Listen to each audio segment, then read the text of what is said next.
Hello everyone, कैसे हैं आप लोग। आज हम लोग जो पढ़ चुके थे लास्ट में टॉपिक है ना, उससे आगे की पढ़ाई आज हम करेंगे। तो क्या पढ़ा था हमने? हम पढ़ रहे हैं हिस्ट्री का third chapter, nationalism in India. और इसके तहत हमने पढ़ा था कि how did the first world war created economic problems in India. प्रथम विश्व युद्ध ने भारत में किस तरह से आर्थिक समस्याओं को जन्म दिया। ठीक है, तो हम सारे लोगों ने पढ़ा इसको कि किस तरीके से उन्होंने टैक्सेस बढ़ा दिए थे। ठीक है, और जबरदस्ती सेना में लोगों को भर्ती किया जा रहा था। उसी समय अकाल और महामारी का दौर था, और इस अकाल और महामारी के दौरान जो है वो चीजों की प्राइसेस जो है वो डबल हो गई थी, बहुत ज्यादा बढ़ गई थी, जिसका सीधा सीधा असर जो है वो भारतीयों के ऊपर पड़ रहा था। तो ये एक ऐसा समय था जबकि भारतीयों के मन में ब्रिटिश गवर्नमेंट के प्रति अपार रोष विद्यमान था। ठीक है, और इसी समय भारत में एक मैजिशियन की एंट्री होती है, जो कि है हमारे महात्मा गांधी जी। महात्मा गांधी जी दक्षिण अफ्रीका से भारत आते हैं। इससे पहले दक्षिण अफ्रीका में उन्होंने जो है वो सफलतापूर्वक जो है विरोध प्रदर्शन किया था। जो वहां का जो अपार्थाइड सिस्टम था, नस्ल भेद जो था, उस नस्ल भेद के खिलाफ उन्होंने जो है वो मास एजिटेशन किया था सत्याग्रह के आधार पर। ठीक है, तो आज हमारा जो टॉपिक है वो यही है कि सत्याग्रह जो है वो का विचार है क्या।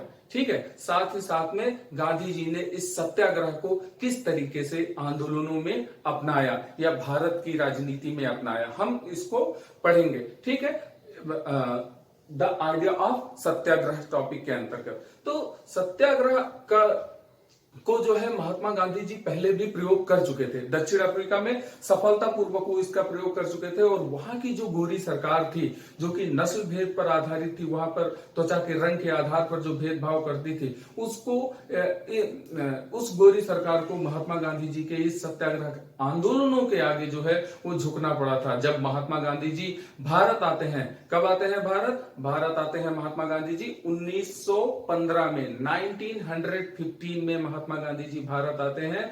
और आपको ये बात थोड़ा सा ध्यान रखनी है कि महात्मा गांधी जी वहां पर सफलतापूर्वक मास एजिटेशन उन्होंने चलाया था सत्याग्रह के आधार पर। ठीक है, ये सत्याग्रह है क्या, सत्याग्रह का विचार है क्या, महात्मा गांधी जी की जो है वो सत्याग्रह के बारे में क्या राय थी, हम इसको जानेंगे सबसे पहले। ठीक है, तो सत्याग्रह जैसा कि शब्द जो है, अगर हम इसका संधि विच्छेद करें तो ये दो शब्दों से मिलकर के बना है, सत्य प्लस आग्रह। ठीक है, यानी सत्य के मार्ग पर चलते हुए आग्रह की राजनीति करना जो है वो सत्याग्रह है। ठीक है, और इस सत्याग्रह आंदोलन को चलाने के लिए Mahatma Gandhi has two secret weapons. ठीक है, उनके पास में दो जो है वो सीक्रेट वेपन्स थे। वो कौन कौन से थे? एक तो था ट्रुथ और दूसरा था नॉन वायलेंस। वो कहते थे कि अगर किसी से अपनी बात मनवानी है, अगर किसी को अपनी बात मानने के लिए राजी करना है, तो उसके लिए फिजिकल फोर्स की जरूरत बिल्कुल भी नहीं होती है। ठीक है, वो आत्मबल होता है, वो अंदर की शक्ति होती है जो कि सत्य में निहित होती है।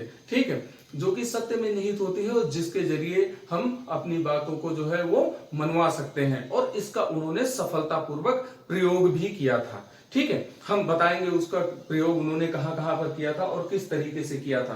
तो शुरू करते हैं हम कि महात्मा गांधी जो है वो 1915 में भारत आते हैं। ठीक है, और वो सत्याग्रह मूवमेंट चलाते हैं। तो सत्याग्रह का अर्थ क्या था, महात्मा गांधी जी स्वयं कहते हैं। ठीक है, कि बहुत सारे लोगों ने ये कहना चालू कर दिया कि सत्याग्रह जो है वो एक तरीके का निष्क्रिय प्रतिरोध है, जिसको पॉलिटिकल मेडिसिनेंसी भी बोला जाता है। महात्मा गांधी जी ने कहा कि नहीं, बिल्कुल नहीं, कि सत्याग्रह जो है वो बिल्कुल निष्क्रिय प्रतिरोध नहीं है। ये किसी भी तरीके से कायरों का हथियार हो ही नहीं सकता।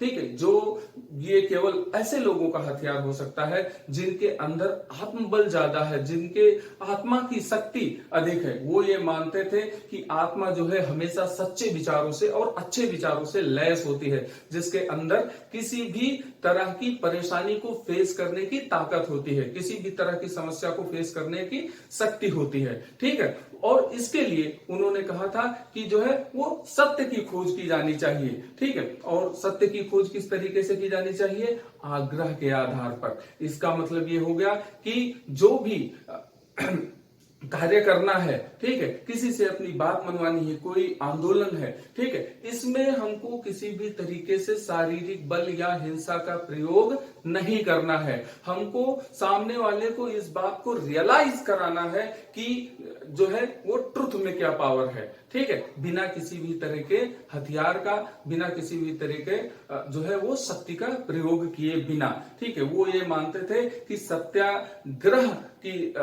सत्याग्रह जो है वो अपने आप में ही सबसे ज्यादा शक्तिशाली है, और जो भी व्यक्ति इसको अपना करके आगे बढ़ेगा उसको सफल होने से कोई नहीं रोक सकता। उनका ये कहना था, उनका ये मानना था महात्मा गांधी जी का कि सत्य के आधार पर अगर हम आगे बढ़ेंगे तो आगे चल करके ब्रिटिश गवर्नमेंट को भी इस बात का, उनका कॉन्शियस जो है वो उनको अलाउ करेगा, उनको पता चलेगा कि वास्तव में सत्य है क्या। जब उनको इस बात का एहसास हो जाएगा तो स्वयं वो जो है इस देश को छोड़ करके चले जाएंगे, वो स्वयं हमारी बातों को मानने के लिए तैयार हो जाएंगे। तो इस तरीके से महात्मा गांधी के अर्थों में सत्य के आधार पर आग्रह की राजनीति करना जो है वो सत्याग्रह था, और भारत में महात्मा गांधी जी जो है इसका सफलतापूर्वक प्रयोग करते हैं। पूरे भारतवर्ष में उनको एक जादूगर के रूप में माना जाता है। लोगों को ये लगता है, किसानों को ये लगता है, मजदूरों को ये लगता है, फैक्ट्री में काम करने वाले लोगों को लगता है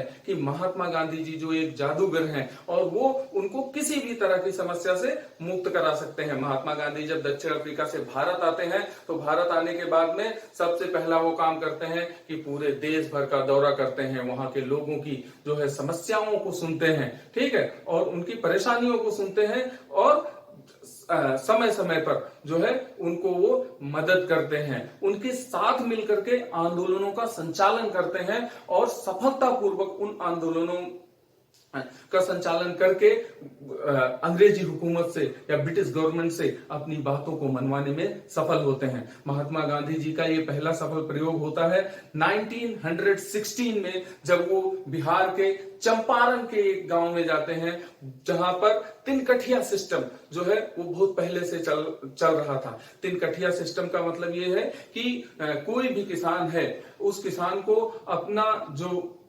संपूर्ण कृषि है, ठीक है, वो 20 में से 3 भाग पे जो है नील की खेती करना वो जरूरी है, वो इंपॉर्टेंट है। इस व्यवस्था के खिलाफ जो है वो महात्मा गांधी जी जो है किसानों का समर्थन करते हैं और आंदोलन करते हैं।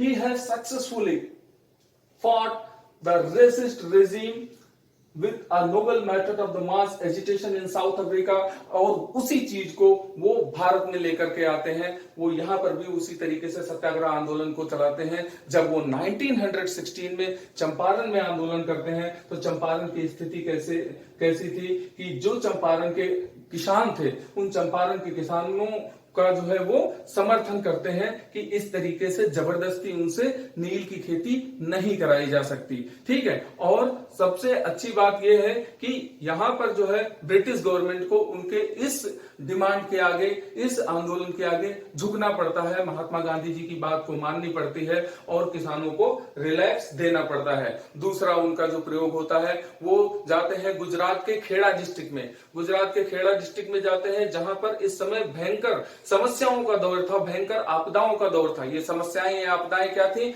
इस समय गुजरात, केवल गुजरात ही नहीं पूरा भारतवर्ष जो है वो कई सारी समस्याओं से जूझ रहा था। और वहां पर तो उस समय मुख्य रूप से 3 चीजें जो है वो परेशान कर रही थी वहां के लोगों को। पहला ये था कि जो फसलें थी वो बर्बाद हो गई थी। दूसरा, प्लेग जैसी महामारी फैली हुई थी। अच्छा, फसलों के बर्बाद हो जाने के बाद भी, प्लेग जैसी महामारी के होने के बाद भी ब्रिटिश गवर्नमेंट टैक्स में किसी भी तरीके का रिलैक्स नहीं दे रही थी। उनसे जबरदस्ती एक निश्चित दर जो थी उस दर पर टैक्स वसूला जा रहा था। जब गुजरात के किसानों से महात्मा गांधी जी मिलते हैं तो किसान जो है महात्मा गांधी जी से ये बात करते हैं, ठीक है। और महात्मा गांधी जी अपने सत्य और अहिंसा के हथियार को लेकर के खेड़ा के किसानों के साथ में वो आंदोलन करने के लिए तैयार हो जाते हैं, और वहां पर भी जो है वो इन किसानों के साथ में मिलकर के जो है वो एक सफल आंदोलन चलाते हैं, जिसके कारण जो है ब्रिटिश गवर्नमेंट को, वहां की हुकूमत को, ठीक है, टैक्स में रिलैक्सेशन देने के लिए बाध्य होना पड़ता है। और उसके बाद में फिर और आगे 1918 में महात्मा गांधी जी जो है वो अहमदाबाद जाते हैं। अहमदाबाद जो कि कॉटन मिल्स का हब था, ठीक है। आप जानते भी होंगे कि गुजरात और महाराष्ट्र का जो क्षेत्र था, उन क्षेत्रों में जो है वो ज्यादातर कॉटन मिलें संकेंद्रित थी। तो कॉटन मिल्स का हब था, वहां के मजदूर परेशान थे। वो परेशान थे किन बातों को लेकर के? वो परेशान थे कि उनसे निर्धारित समय से अधिक काम कराया जाता था। जो उनको वेतन दिया जाता था, वो वेतन उनके काम के बदले में बहुत ही ज्यादा कम था। और महात्मा गांधी जी जो है जब उनकी बातों को सुनते हैं तो उनको लगता है कि ये ब्रिटिश गवर्नमेंट के द्वारा किया जा रहा अन्याय है, एक तरीके का शोषण है। और हर तरीके के शोषण के खिलाफ महात्मा गांधी जी अपनी आवाज को बुलंद करते हैं। तो यहां पर भी वो इन मजदूरों का साथ देते हैं और इन मजदूरों के साथ मिलकर के ब्रिटिश गवर्नमेंट के खिलाफ एक आंदोलन चलाते हैं, जिसको कि अहमदाबाद सत्याग्रह के नाम से जाना जाता है 1918 में, ठीक है। और इसका परिणाम क्या होता है कि ब्रिटिश गवर्नमेंट को रेस देने के लिए बाध्य होना पड़ता है। ब्रिटिश गवर्नमेंट जो है वो समय, जो काम का समय है, उस काम के समय में कमी करती है। जो मजदूर हैं उन मजदूरों के वेतन में वृद्धि करती है। तो इस तरीके से महात्मा गांधी जी जो है वो सफलतापूर्वक इन आंदोलनों को करते हैं। इसमें किसी भी तरीके से वो ना तो हिंसा का सहारा लेते हैं, ना तो किसी तरीके का बल प्रयोग करते हैं। शांतिपूर्वक अपनी बात को ब्रिटिश गवर्नमेंट के सामने रखते हैं, जिसको उनको मानने के लिए मजबूर होना पड़ता है, उनको मानने के लिए बाध्य होना पड़ता है, ठीक है। अब बात करते हैं क्वेश्चन की, ठीक है। आप ये समझिए कि एक बहुत ही इंपॉर्टेंट क्वेश्चन है जो कि इससे पूछा जाता है और हमेशा आता है। जैसा कि आप चाहे तो इस प्रश्न को नोट भी कर सकते हैं कि what do you mean by satyagraha? Satyagraha से आपका क्या अर्थ है, ठीक है। कभी कभी ये भी पूछ लिया जाता है व्हाट इज सत्याग्रह? सत्याग्रह का क्या मतलब है, क्या अर्थ है? ये 2 मार्क के लिए आ जाता है। और उसके बाद में and how did the Gandhi ji use in India, ठीक है। उन्होंने सत्याग्रह का यूज भारत में किस तरीके से किया, ये एक क्वेश्चन हो जाता है, ठीक है। तो आप जो है इस आधार पर इस क्वेश्चन का जवाब दे सकते हैं, ठीक है। अब दूसरी चीज यहां से जो है मैप का क्वेश्चन भी आता है। हिस्ट्री का जो ये सेकंड चैप्टर, जो आपका ये थर्ड चैप्टर है नेशनलिज्म इन इंडिया, इस चैप्टर से जो है वो मैप के भी क्वेश्चन आते हैं। कुछ एक गिने चुने पॉइंट्स हैं जिनको हम स्टेप बाय स्टेप आपको बताएंगे और लास्ट में पूरा मैप वर्क आपको बताएंगे। तो यहाँ पर 3 इंपॉर्टेंट पॉइंट है जो कि आपके मैप में पूछे जा सकते हैं। जैसे सबसे पहला कि वो कौन सा स्थान है जहां पर महात्मा गांधी जी ने जो है वो किसानों के साथ में मिलकर के नील को उगाने के खिलाफ जो है वो सफलतापूर्वक सत्याग्रह आंदोलन किया। तो वो जो है आपका है बिहार में पड़ने वाला ये प्लेस है चंपारण, ठीक है। बिहार के चंपारण में उन्होंने 1916 में किसानों के साथ मिलकर के सफलतापूर्वक एक आंदोलन चलाया, जिसको चंपारण सत्याग्रह के नाम से जाना गया। दूसरा, ठीक है, ये क्वेश्चन आता है कि गुजरात के जो है किस स्थान पर महात्मा गांधी जी ने किसानों के साथ में लगान माफी का जो है वो आंदोलन चलाया, कर्ज माफी का आंदोलन चलाया या टैक्स में रिलैक्स देने के लिए आंदोलन चलाया?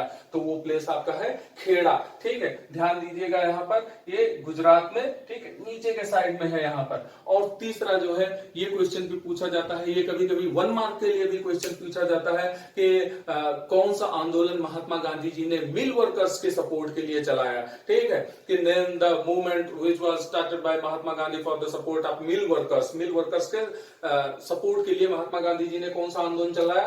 तो वो था आपका 1918 में चलाया गया उनका आंदोलन, जिसको हम लोग अहमदाबाद सत्याग्रह के नाम से भी जानते हैं। तो ये बहुत ही इंपॉर्टेंट है। मैप वर्क आप जो है मैप को भी इस साथ में ध्यान में रखिएगा। और उसके साथ ही साथ में ये क्वेश्चन भी जो बार बार जो है घुमा फिरा करके पूछा जाता है, जिसका आमतौर पर मजमून यही होता है, ठीक है। You have to know that what is the meaning of satyagraha, ठीक है, और what is the view of Mahatma Gandhi on satyagraha. Satyagraha के ऊपर महात्मा गांधी जी के क्या विचार थे। स्पष्ट रूप से उन्होंने कहा था कि जो है ये किसी भी तरीके से निर्बलों का, कमजोरों का हथियार नहीं है। उन्होंने इसको, जब लोग इसकी पॉलिटिकल मेडिसिन से तुलना कर रहे थे, उन्होंने कहा no, it is not a political medicine, is a active resistance, is not a passive resistance. ये किसी भी तरीके से निष्क्रिय प्रतिरोध नहीं है, ये एक तरीके का सक्रिय प्रतिरोध है, जिसके अंदर आत्मबल होगा, आत्मा की शक्ति होगी, वही इस व्यवस्था को, वही इस सिस्टम को अपना पाएगा। सभी लोगों के बस की बात ये नहीं है, ठीक है। और उसके बाद में महात्मा गांधी जी के द्वारा चलाए गए ये सत्याग्रह आंदोलन। अब आगे का जो हमारी क्लास होगी उसमें हम लोग पढ़ेंगे कि रौलट एक्ट क्या था और महात्मा गांधी जी ने रौलट एक्ट के लिए किस तरीके से एक मास मूवमेंट का संचालन किया, ठीक है। और फिर खिलाफत और असहयोग, और फिर उसके आगे हम लोग पढ़ेंगे। तो आज के लिए इतना ही। Thank you.